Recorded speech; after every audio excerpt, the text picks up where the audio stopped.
Pessoal, espero que estejam todos bem. Eu vou fazer esse vídeo ao vivo e depois vou deixar gravado aqui no meu perfil. Tem um tempo aí que eu tô com vontade de fazer, né? Tipo, dizer um pouco do caminho que eu percorri, né? Tem gente no Brasil todo aí que segue o perfil da gente e às vezes a gente precisa se inspirar em outras pessoas, assim como eu me inspiro em alguns colegas, né? Me inspirei durante minha carreira, aprendi muito com eles, né? Durante esse tempo. Então eu queria contar um pouquinho para vocês, né? Sobre a minha história e tal, porque às vezes quando o aluno vê a gente assim trabalhando e tal, ele fala: professor, eu quero ser igual a você um dia, você me inspira e tal, mas não sabe muito bem os caminhos que a gente percorre, né? Pra gente chegar até aquilo que a gente almeja como sucesso profissional. E sucesso profissional, ele é relativo. Para algumas pessoas é uma coisa, para outras pessoas é outra, né? Então, assim, começar do começo, né? Eu iniciei enfermagem em 2006. Por que eu iniciei enfermagem?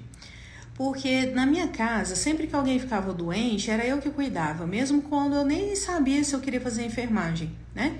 Então, por exemplo, eu tive tia que fez cirurgia das mamas. Quem dava banho e fazia o curativo era eu. Então, parece meio que a enfermagem que me escolheu, né? Às vezes a gente ouve as pessoas falando aí, você fala, isso é romantizar, mas é realmente assim, comigo teve essa questão. E aí, mais pra frente, eu fui percebendo assim, no meu convívio, eu lembro que na minha igreja tinha muitas pessoas que eram enfermeiros. E eu olhava essas pessoas com um olhar de admiração. Falava, nossa, que legal, né? Ser enfermeiro. Quando alguém passa mal, você tá ali preparado, pronto para atender. São pessoas que as pessoas param para ouvir, né? O que elas têm a dizer. São pessoas que transparecem uma imagem de postura, de respeito. Então, isso sempre me inspirou, né? Então, assim, as pessoas que eu tinha como referência de enfermeiros eram pessoas muito competentes, bem formadas, né? Então, eu falei assim, cara, eu consigo me ver no lugar dessa pessoa, assim, eu consigo me ver enfermeira. Então, quando você consegue se ver ali, eu falei, pô, é isso que eu quero, né? Então, eu fiquei assim, quando eu fazia teste vocacional, dava para administração, às vezes dava para algumas outras coisas, assim, mas eu conseguia me ver enfermeira. E comecei a faculdade de enfermagem. E assim, eu acho que já no segundo período de enfermagem, quando às vezes por situações financeiras eu pensava talvez em ter que trancar o curso, eu chorava demais, porque eu não via a minha vida sem enfermagem mais, eu não via. E aí eu comecei a fazer enfermagem numa faculdade particular. Eu sou do Espírito Santo, né? Nasci em Montanha, no Espírito Santo, e morei em Linhares, no Espírito Santo, durante 20 e poucos anos da minha vida. Então, eu sou capixaba, né? E eu chego lá, como que eu cheguei em Brasília? E aí, lá em Brasília, lá no Espírito Santo, eu morava em Linhares, tinha uma faculdade chamada Pitágoras, né? Que era a Unilinhares, depois foi vendida para o grupo Croton. Então, assim, para mim era a única possibilidade. Eu sou de família simples, né? Assim, nunca passei fome, etc. Mas eu sou de família simples. Meu pai é agente de endemias, concursado pelo Ministério da Saúde. E minha mãe, na época, tinha uma loja, né? E aí não deu certo, fechou e mamãe ficou em casa mesmo. E assim, era a minha família, né? E eu sou a mais nova, minhas duas irmãs já faziam, uma fazia jornalismo, a outra fazia técnico em enfermagem e tinha eu começando a fazer enfermagem. Quando eu passei no vestibular, eu passei em primeiro lugar. No terceiro ano, eu tinha a noção de que eu tinha que estudar, né? E aí, gente, fica à vontade para mandar pergunta, tá? Quem tiver pergunta. E aí, no terceiro ano, eu falei assim, cara, eu preciso estudar. Então, todo dia, eu chegava da escola, limpava a casa da minha mãe não mandava. Eu, assim, via todo mundo trabalhando, eu falava, cara, não tem como eu não fazer nada. Eu sempre tive noção do ridículo, né? Que hoje em dia, muita gente, esses meninos novos não tem, né? Acho que tem que receber tudo na mão. Mas eu sempre tive noção do ridículo. E aí, eu limpava a casa da minha mãe, eram 200 metros quadrados de apartamento, lavava a roupa na mão, que não tinha máquina de lavar, só tinha tanquinho. Oh, Deus. E aí eu ia estudar no final do dia. E estudava. Ia ler livro de geografia, livro de coisa. E eu passei em primeiro lugar no vestibular. Falei, mas não é uma federal, não é medicina, não é... Enfim, mas foi uma conquista que dentro da minha realidade foi boa, né? E foi a primeira vez que eu vi meu pai chorar. Porque era uma faculdade particular, só tinha federal em Vitória. Na época eu tinha 16 anos, meus pais não iam me deixar morar fora, né? Então, dentro da minha realidade, o único jeito de eu fazer ensino superior era esse, né? Então eu estudei, passei aí no vestibular em primeiro lugar.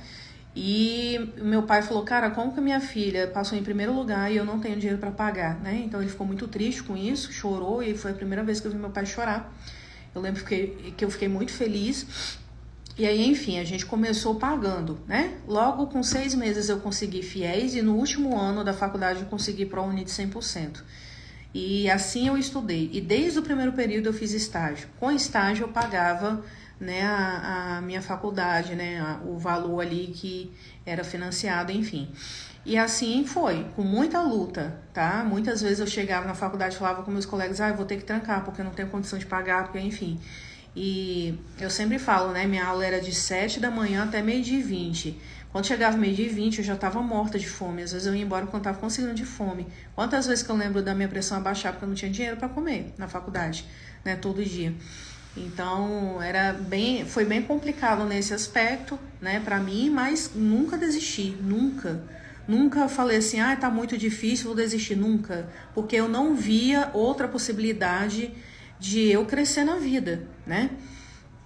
E, enfim, né, já recebi de dentro de casa, assim, falar, desiste dessa faculdade. Eu falei, não, o Deus que me trouxe até aqui, eu tenho muita fé, eu falei, o Deus que me trouxe até aqui, que me fez passar em primeiro lugar no vestibular, que me fez escolher enfermagem, que fez eu amar esse curso, não vai deixar eu desistir.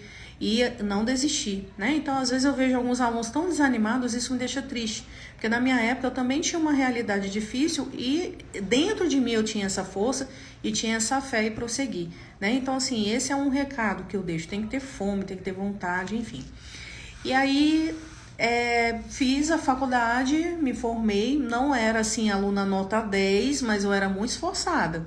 Mas às vezes, pelo cansaço também, porque eu também trabalhava, não conseguia as melhores notas. O primeiro concurso que eu fiz no município, eu não fiquei nem na reserva, porque eu não tinha noção, sabe? A gente entra na faculdade, a gente não tem noção do que é enfermagem, do que é um concurso, do que é. Por isso que eu falo com os alunos, começa a estudar desde o primeiro período. Pega, professora, mas eu não fiz UTI ainda, mas você fez SUS. No começo da faculdade você não fez SUS? Então vai estudar SUS. Se você virar o cão em SUS, você já passa em um monte de concurso. Professora, mas eu não estudei SUS, mas estuda português então, isso é ensino médio. Estuda raciocínio lógico. Gente, o que eu vejo hoje em dia é muita desculpa. Os alunos dão muita desculpa para não fazer as coisas, né? Eu não fiz isso por causa daquilo. Cara, você tá se sabotando. Ninguém tá nem aí se você tem dificuldade. Infelizmente, a gente precisa ter um compromisso com a gente mesmo. E graças a Deus, assim, em relação aos meus estudos e força e trabalho, eu sempre fiz isso de forma muito compromissada comigo mesmo. Não fui perfeita em todos os tempos, falhei também, mas foi dando certas coisas. E aí, estudei. Meu primeiro emprego foi um cargo comissionado como coordenador de vigilância epidemiológica na minha cidade. Aí depois eu montei a saúde do homem, montei a saúde do idoso, coordenei esses 2 programas, tudo é aprendizado. Nessa mesma época eu fiz 2 pós. Uma eu ganhei da prefeitura, porque todos os funcionários ganhavam, que é em atenção primária e saúde, que 15 anos depois me serviu para entrar no Sírio-Libanês, né? Que eu vou chegar no Sírio. E eu também fiz enfermagem do trabalho, porque lá onde eu morava tinha muita empresa, indústria, né? Então eu fiz enfermagem do trabalho buscando estar preparada, porque tinha que ser enfermeira do trabalho para concorrer às vagas. Então eu nunca usei para ser enfermeira de empresa, eu nunca fui enfermeira de empresa, mas eu já usei muito para aula, né? Dei aula para técnico de segurança do trabalho, técnico de enfermagem do trabalho, dentro de enfermagem, as disciplinas de saúde do trabalhador também eu já dei algumas vezes. Bom, fiz um aperfeiçoamento também, envelhecimento de saúde da pessoa idosa pela Fiocruz. E depois que eu saí da prefeitura, o que aconteceu? Esse cargo comissionado o prefeito perdeu, e aí o novo prefeito não quis ficar com os comissionados do antigo prefeito. Eu saí, fiquei mais ou menos uns 3 meses sem trabalhar. Nesse tempo que eu fiquei sem trabalhar, eu estudava todos os dias incansavelmente para concurso. E os 2 primeiros concursos que eu fiz, eu passei. Então eu passei para enfermeiro de saúde da família numa cidade chamada Soretama, do lado da cidade que eu morava, Linhares, e passei para enfermeira do estado do Espírito Santo e assumi esse concurso 2 anos depois, tá? Eu também, nessa época, comecei a dar aula. Nessa faculdade onde eu me formei, eu dava aula no curso de fisioterapia, de primeiros socorros. E eu dei aula lá 1 ano e meio, 2 anos mais ou menos. Dava aula no Pronatec também, na época que tinha um Pronatec.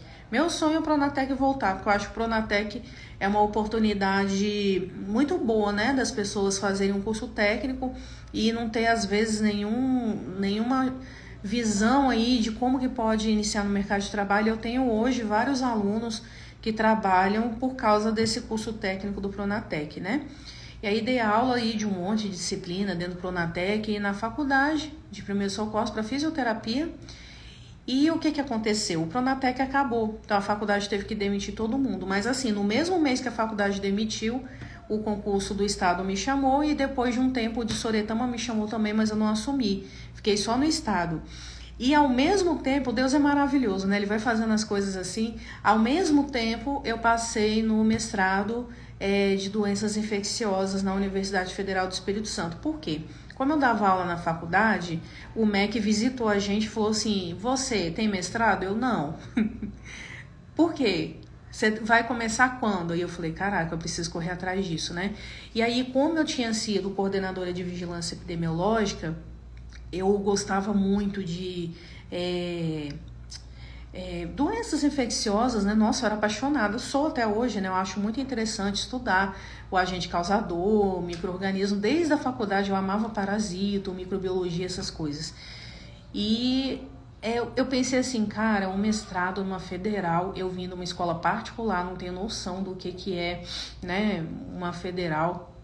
E ouvi de muitas pessoas, eu ouvi de enfermeiros que eu admirava, inclusive.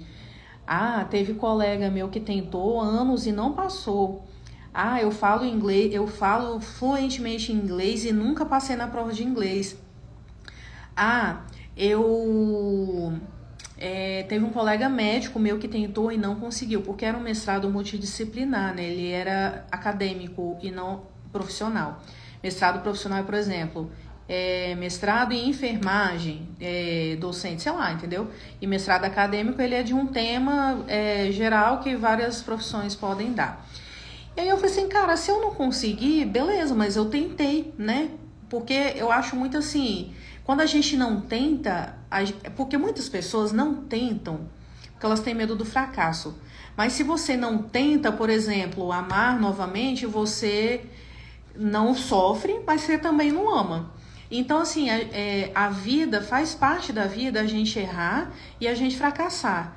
Então, muitas pessoas que são bilionárias, elas fracassaram várias vezes antes de dar certo, tá? Então, eu tentei. Falei assim, bom, se eu não passar, eu tento de novo no próximo edital, ou tento outro mestrado, enfim. Cara, eu acordava 3 da manhã, pegava um ônibus, saía de Linhares para estar 8 horas da manhã, para ver se algum professor aceitava ser meu orientador. Já aconteceu de eu chegar lá e a professora falar assim, olha, eu não tô querendo te desanimar não, mas eu acho impossível você passar na prova esse ano, tá? Porque aluno meu tem 2 anos que tá no laboratório e não passou. Porque eu não deixei, porque tem que, não sei o quê, tem que estar no laboratório primeiro para depois passar. E eu voltei para casa me sentindo um cocô naquele dia. Eu falei, cara, o que eu tô fazendo aqui? Isso não é para mim, uma federal não é para mim. Eu vim do particular, vim do interior, isso não é para mim. Mas eu voltei para casa, eu lembro, eu fiz um post no Instagram, no Facebook, né? Eu lembro que eu postei, eu fui dar aula à noite ainda. Eu postei assim, pode sangrar, mas eu vou até o final. Pode sangrar, pode doer, pode dar na minha cara, mas eu vou até o final. Porque eu sou petulante e teimosa. E às vezes é preciso ser assim pra gente alcançar as coisas na vida. E aí, o que aconteceu? Depois eu entrei no mestrado e tive aula com essa professora. E ela tava lá na frente dando aula, eu olhando pra cara dela e pensando assim, danada, você lembra que eu falei que era impossível eu entrar aqui no mestrado? Pois eis eu aqui assistindo a sua aula, né? Enfim, o mestrado era assim. Tinha a prova de inglês, que era a primeira. Aí tinha a prova específica. Se passasse, tinha entrevista com a banca. E se passasse, tinha avaliação curricular. Na prova de inglês, eu errei uma questão. E deixa eu te falar uma coisa, eu nunca estudei inglês na vida. Eu estudei no ensino médio. Hi, how are you? I'm fine, thanks. And you? Nice to meet you too. Enfim, essas coisas de conversação não caem em prova de mestrado. Por isso que muitas pessoas que falam inglês fluentemente não passam no inglês do mestrado. Mas o que o time que eu tive, eu agradeço muito a Deus, né, que me deu esse time. Eu falei assim, bom, o que vai cair é um artigo, alguma coisa do tipo. O que eles queriam é que eu soubesse ler artigo. Então, cara, eu fiquei 3 meses imprimindo, eu entrava no Cielo, entrava assim, pegava o abstract, né, de artigos da área em inglês e eu estudava as palavras que eu não sabia, eu anotava e ia aprender. E, ao mesmo tempo, eu iniciei inglês numa escola. E tinha um dia que o professor separava só para ler artigo comigo. Olha o investimento que eu fiz para tentar entrar nesse mestrado. Então, cara, você tem que querer ir atrás. Então, o meu compromisso é assim, cara, eu tô fazendo o meu melhor. Se eu não conseguir, é porque não era para acontecer. Mas eu tô fazendo o meu melhor. E aí, passei no inglês. Tirei 8,5, porque eu errei uma questão. Eram 6 questões, eu podia escolher 5. E eu fiz as 6. Se eu tivesse feito 5, talvez eu tirasse 10. E eu nunca estudei inglês na vida. Ah, você é superdotada? Não, isso é estratégia, né? Então, vamos lá. Aí passei no inglês. Teve colega meu que falava inglês fluentemente e não passou. Não passou.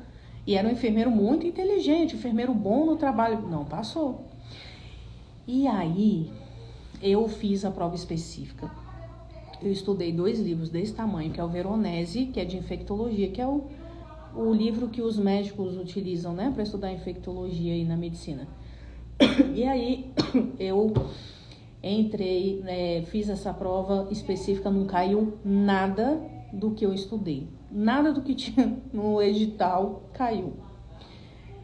Eu lembro que eu passei raspando na prova específica, mas passei. Beleza. Fui para a banca. Não, teve análise curricular. A análise curricular ficou em primeiro. Por quê? Porque eu tinha sido professora, porque eu fui monitora 2 vezes durante a faculdade. Enfim, tinha pós-graduação, tinha aperfeiçoamento, né? Então, tinha cursos aí, que tudo isso tinha no edital. Então, quando a gente fala, gente, entra para a liga, entra para a monitoria, é porque serve para residência, né? Mas serve também para o mestrado, serve para você dar aula. Tudo serve, cara, tudo. É assim, tenha um compromisso com você, com a sua qualidade e vai. E tudo coloca no seu currículo. Eu pensava assim, cara, se eu não colocar no currículo, depois eu não vou lembrar tudo isso que eu tô fazendo, né? Então, tudo, eu tenho o meu currículo até hoje de acadêmica, né? Tudo eu coloco no meu currículo, tudo.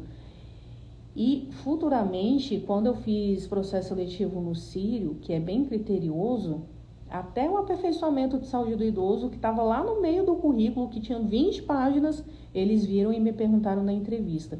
Então, coloca.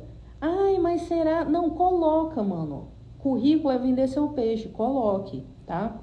E aí, enfim, coloquei lá no currículo, passei em primeiro lugar no currículo e passei depois na banca também na entrevista, porque teve uma professora que aceitou me orientar sobre um tema que não era o tema que eu pensava, mas entrei. O importante no mestrado é você entrar. Depois a gente acabou indo para um estudo mais clínico, porque também era um estudo que estava parado lá no grupo de pesquisa, e foi a minha dissertação de mestrado, que foi o uso de anfotericina B lipossomal no tratamento de leishmaniose tegumentar. Não conhecia anfotericina, não conhecia muito de leishmaniose, mas fui estudar.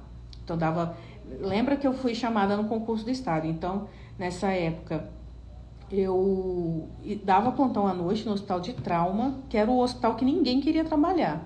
Mas eu falei, eu preciso à noite, então eu vou para onde tem vaga. Cara, foi sofrido. Eu levava uma malinha, quem trabalhou comigo lembra, eu levava uma malinha dessas de viagem, roxinha, botava lá toalha, sabonete, tudo, roupa, enfim, os produtos de higiene, tomava um banho gelado, 5 da manhã no hospital, porque não tinha água quente para tomar banho, me secava ali, e ia pro mestrado. Chegava com aquela cara no mestrado, né? E às vezes eu ia dar aula, porque eu fiz estágio em docência no mestrado, em parasitologia. Às vezes eu ia assistir aula, eu já cheguei a dormir na aula, eu cheguei a chorar quantas vezes, falando, cara, eu só queria dormir, tô cansada. Eu lembro um dia que teve um acidente de ônibus à noite, que tinha não sei quantas vítimas, a gente teve que ficar acordada a madrugada toda atendendo, e eu fui depois pra aula. Então, assim, gente, não é fácil pra ninguém. Mas, assim, há espaço no mercado, mas você tem que ter sangue nos olhos, cara, e ir muito atrás. E aí, eu, então, fazia o mestrado e estudava de dia, né, no mestrado e dava plantão à noite. E aí, assim, fiquei, assim, 3 anos, né, e falei, cara, eu tô longe da minha família, eu não quero ficar aqui no Espírito Santo, o concurso pagava bem menos do que paga em Brasília, por exemplo, né. Falei, eu não me vejo aposentando nessa situação. Então, cara, se Deus me trouxe até aqui, se Deus tem um plano na minha vida, se Deus tá comigo, do jeito que eu passei aqui, eu passo de novo em outro concurso, vamos pra cima.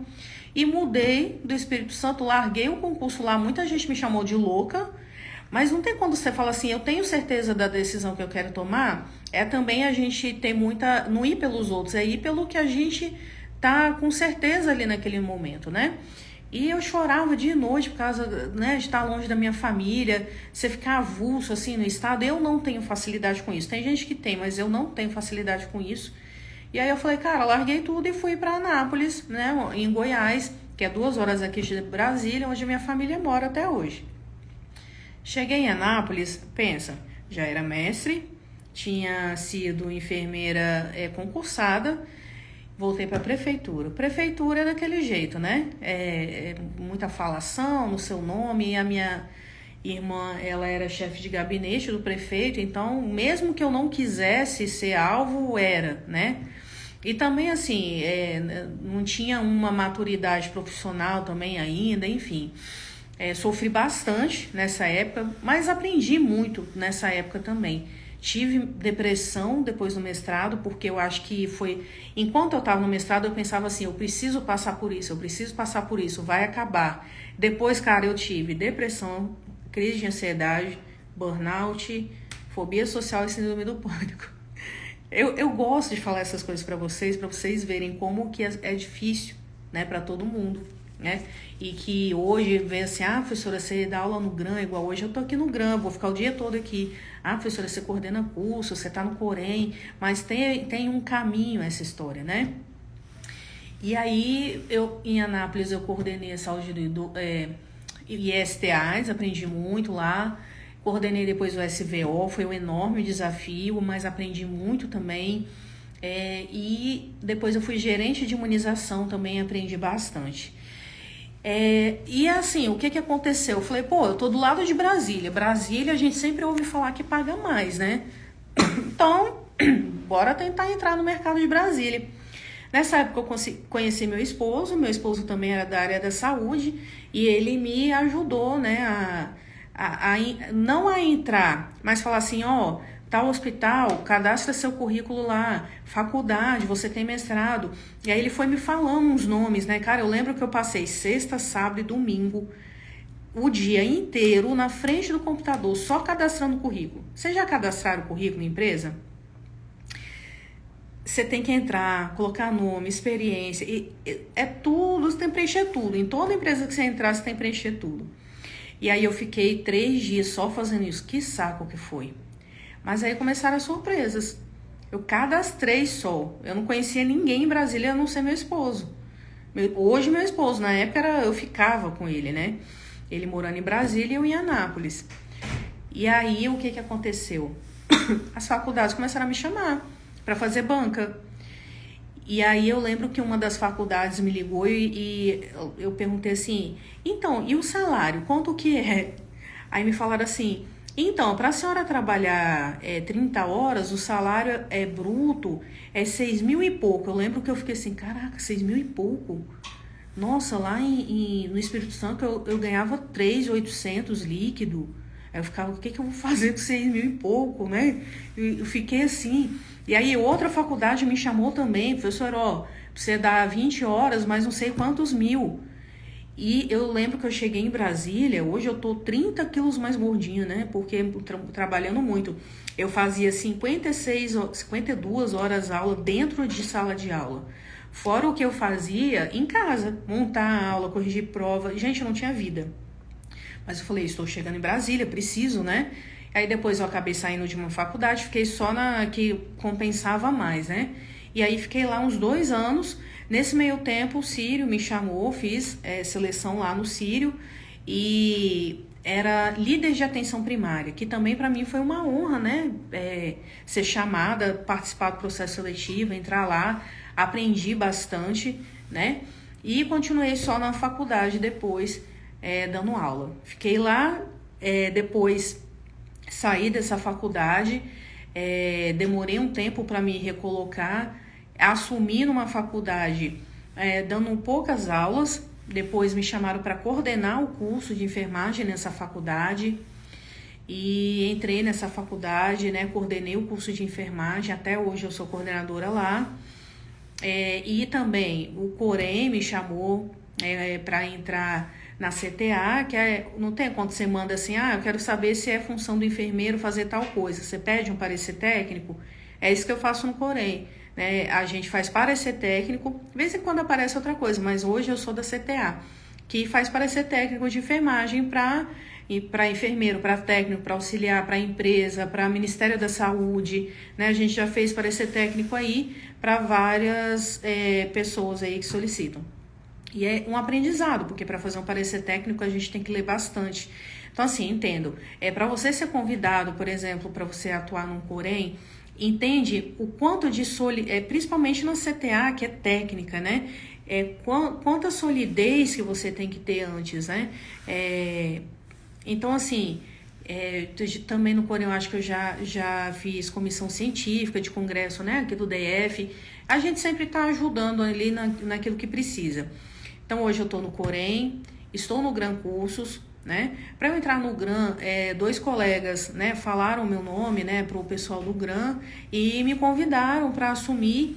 E assim, tem dado certo, eu fico sempre muito feliz quando eu estou aqui gravando, porque me passa, por isso que eu decidi fazer essa live, porque me passa na cabeça toda essa trajetória, né? Se você quer, por exemplo, entrar no Corém, cara, você tem que ter solidez no seu nome, na sua competência, no seu conhecimento técnico, né? Na sua influência com as pessoas também. Para você entrar num GRAN, você tem que ter bastante didática, saber dar aula, montar um conteúdo preciso, saber explicar as questões. E tudo é solidez técnica e também bom relacionamento interpessoal. A gente não se dá bem com todo mundo, né? Porque é impossível. Tem gente que a gente suporta, como diz a Bíblia, né? Suportai-vos. Mas sempre que for possível, a gente ter um bom relacionamento com os colegas. Aqui em Brasília também eu já dei aula em 3 faculdades, hoje eu dou aula em 2 pós, coordeno esse curso e dou aula no GRAN e estou no Corém.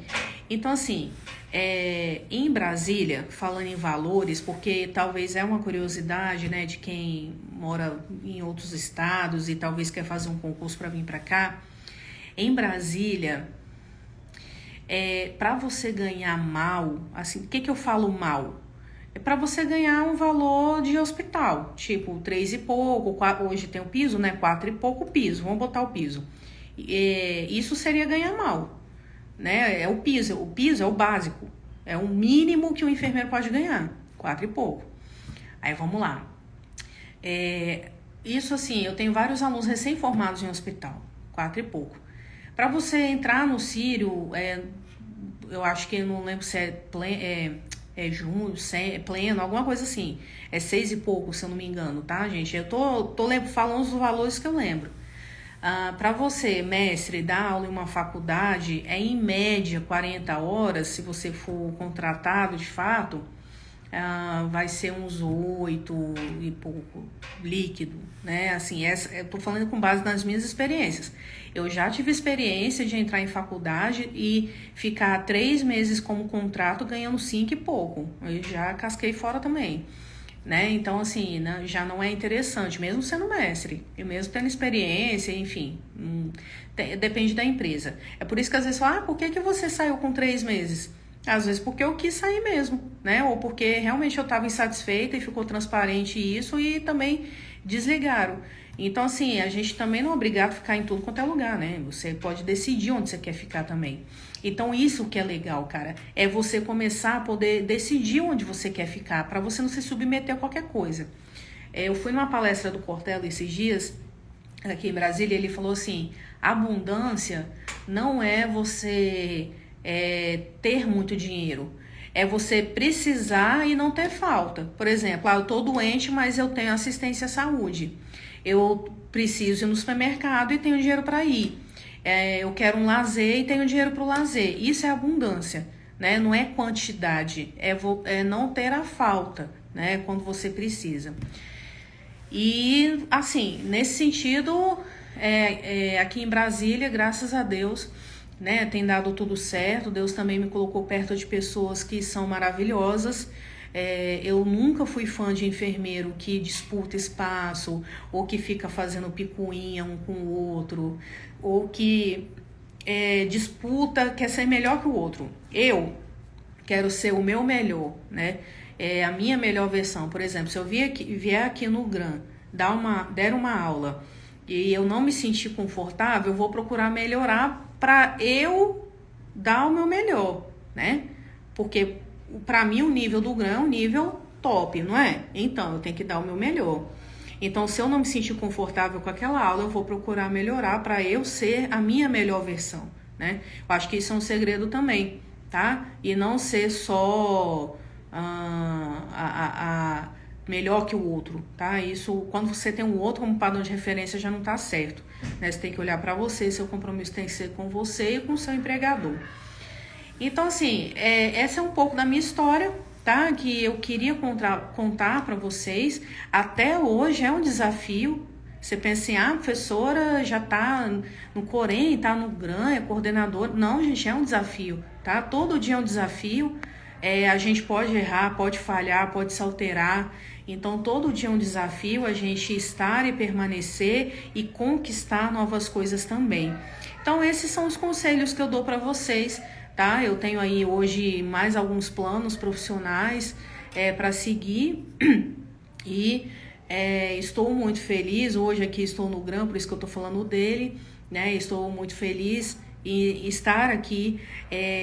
A estrutura do GRAN, gente, é muito linda, é uma empresa muito boa, né, de se trabalhar, remunera bem o professor.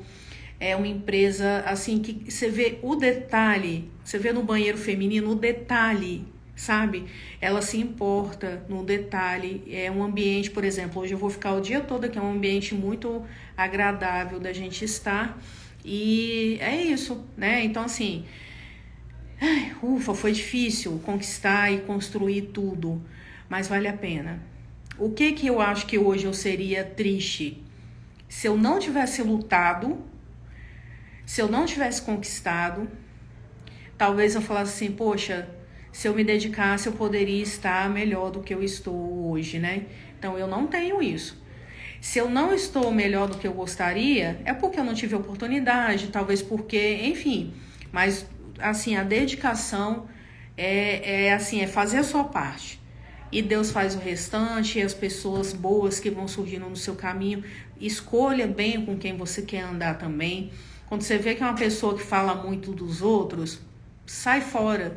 Porque quem fala muito do outro vai falar de você, é uma pessoa que você vê que o compromisso dela não é com o crescimento dela, é com olhar para o outro e destruir o outro, enfim. Eu sempre falo, tenha sangue nos olhos, não nas mãos, né? Então corra atrás do que você quer, se dedique, estude mesmo. Quantas vezes, né, em tempo assim, poxa, eu queria descansar, mas não, vamos estudar, né? Porque eu, na minha realidade, o que eu tinha para sair de onde eu estava e alcançar coisas melhores era por meio do estudo, né?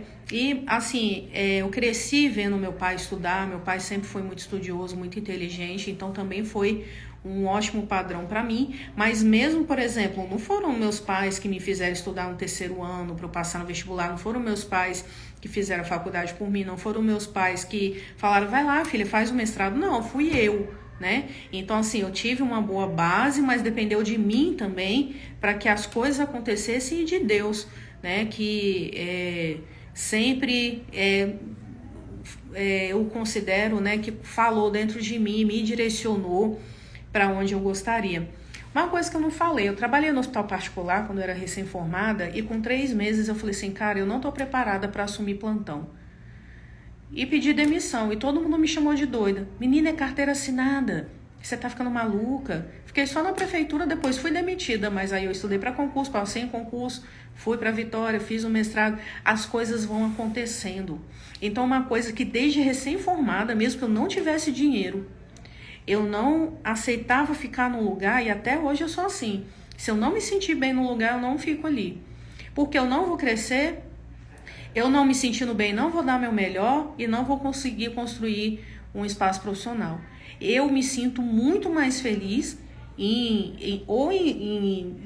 não feliz em ser demitida, mas se for demitida, de eu ficar o meu tempo ali, né, de readequação, de estudar, de ver o que eu quero, ou de eu chegar e falar assim, gente, olha, eu vou pedir desligamento e vou ver agora o que eu quero para minha vida profissional. E é isso. E você fala assim, você é orgulhosa? Não. É só assim, não aceitar aquilo que eu não quero para mim. Porque tem gente que morre dentro da empresa, não tem saúde mental, não tem saúde física, não tem um bom salário e fica ali. Cara, ninguém vai te tirar dali não. Ou você vai ser demitido, mas você tem que ter um planejamento, né? Se você tá num lugar que você não quer, planeje como que você vai sair dali. E assim eu tenho guiado minha vida, nunca me arrependi dessas decisões, não me arrependi. Até o que deu errado na minha vida foi para depois dar certo. Então, aquela história, dar um passo para trás para depois dar 2 para frente. Então, foram com essas premissas que eu construí minha vida profissional. Deixa eu virar aqui, né? Porque tem um prédio de construção, mas Brasília tá aí atrás, ó, gente. Chovendo. Então, foi assim, gente, que eu construí minha história. Espero aí que inspire alguém, tá? E por isso que eu fiz essa live hoje. Se tiver dúvida, quiser dica, qualquer coisa do tipo, pode me chamar. Pretendo fazer uma live aí de ensinar como se comportar em entrevista de emprego, como construir um currículo, né? Meu currículo sempre foi muito elogiado em entrevista, né? Nossa, seu currículo é bom, é amplo, mas tem um jeito de se construir. E eu não tinha dinheiro não, tá? A única pós que eu paguei foi a de enfermagem do trabalho, que foi à distância e foi barata. Curso, a maioria, tudo gratuito que eu fiz. Tá? E aí, assim, eu às vezes dou essa oficina de mercado de trabalho, toda vez que eu dou, os alunos gostam bastante, porque são coisas que ninguém te fala, né? Que você aprende errando. Então, eu aprendi errando, vou ensinar vocês a já se preparar melhor para isso, tá? Qualquer dia eu faço aí essa oficina para vocês, tá? Gente, foi um prazer e espero que tenha ajudado aí com as dicas, tá bom?